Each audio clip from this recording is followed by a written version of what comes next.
Okay guys, so on the video today, you're going to do problems 5, 6, and 7. So this problem says it takes 5 scoops of cocoa to make 1 cup of hot cocoa. Which table below shows the relationship between the number of scoops of cocoa and the cups of hot cocoa that can be made? So first of all, we have to figure out which is our x and which is our y value. So we know that x is our independent and y is our dependent.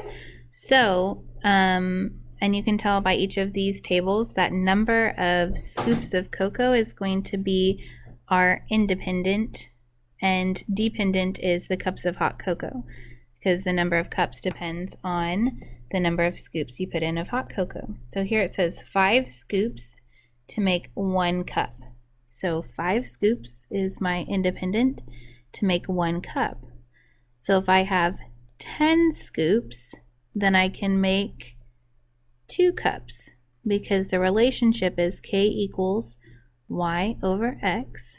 So k equals y is 1, x is 5. So if I have 15 scoops, I can make 3 cups. So now I'm going to go ahead and look at my tables to figure out which one is correct. So here we have 1 scoop is 5 cups. So that one is opposite, so I'm going to eliminate that. Here we have 1 scoop is 5 cups. Again, that's opposite, so I'm eliminating that one. This one here says 2.5 scoops is 1 cup. No, well, it says 5 scoops is 1. So D is our only option. 5 is 1. We put that on our table. 10 and 2, 15 and 3. So our answer is D. All right, next problem. Joseph started the month with $132 in his checking account. Throughout the month, he had a direct deposit of $975.30. Sorry. He purchased groceries for $175.91. He made a cash withdrawal of $87, and he deposited $315.50 in cash. Use the table below to make a table of his recent activity. So he started the month with $132. He had a direct deposit. That means that the money is going directly into his account. So that's going to be positive or negative? Positive. He purchased groceries. It's negative. Withdrawal is negative. I'm going to use red here to help you guys remember. So he purchased, so that's going to be a negative amount. Withdrew, negative. And then he deposited, positive, $315.50 in cash, so positive. So deposits are my positive amounts. So he started out with 132. I'm going to go ahead and put that in my table. He added 975.30, and then he deposited another $15.50. And then his withdrawals are $175.91 and $87. So what do you think is the best way to go about it? So I would find my totals at the bottom. I think that's easiest. So let's do our deposit total. So we start out with $132. We need to make sure we're lining up our decimal.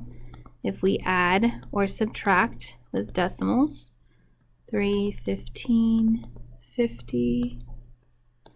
Zeros come down. 5 plus 3 is 8. 5 plus 5 is 10 plus 2 is 12. 7, 8, 9, 10, 11, 12. 9, 10, 11, 14. So we have $1,422.80.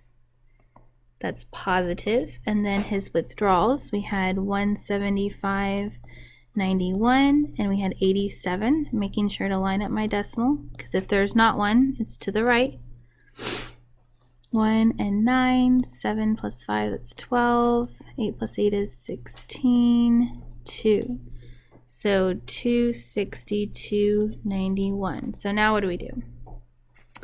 Well, we're going to take our positive amount, since it's greater, we're going to subtract the negative amount. So 262.91. We have to borrow here. That becomes 7. That's 10 minus 1 is 9. We have to borrow again. 117. 9 plus 8 is 17. Borrow again. 11. 9. Borrow again. 3. 11. 5. 3 minus 2 is 1. And 1.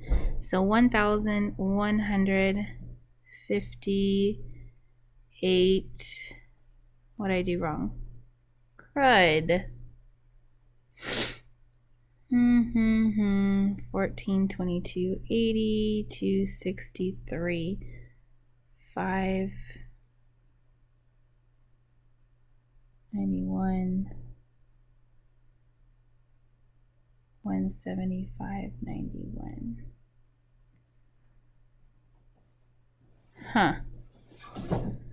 Okay, let me look at this real quick. So 975, 30, 132, 175. Okay, so we got the right amount just on the original problem. This here was 176. So that would have changed it up to 1158. So we're just going to pencil in 1159.89 and say that our answer was not here, and that's the correct answer. Sorry about that, guys.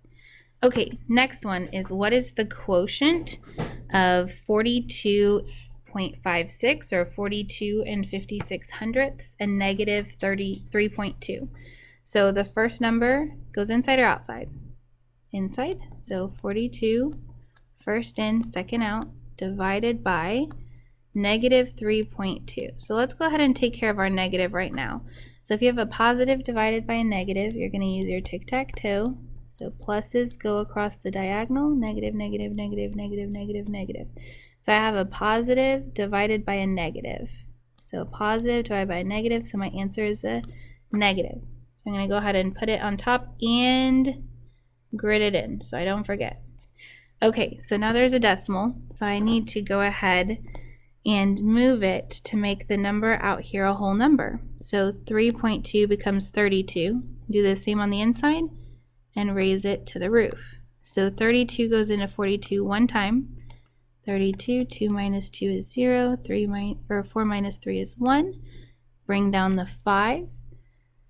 And let's see, 3 goes into 10 about 3 times. I'm going to try 3. So 32 times 3, 2 times 3 is 6, 3 times 3 is 9. So 96. I have to borrow from here. That's 0, that's 10. Comes a 9 and 15, so 9. D6. Don't forget to put my 3 up top. And it's 96 again. So my answer is 13.3. And I go ahead and make sure I grid it in. So 0.3, so I know that goes here.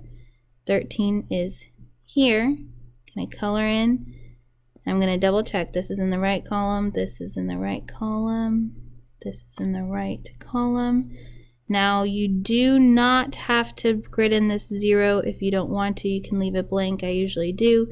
It's up to you. So, all right. Nice job.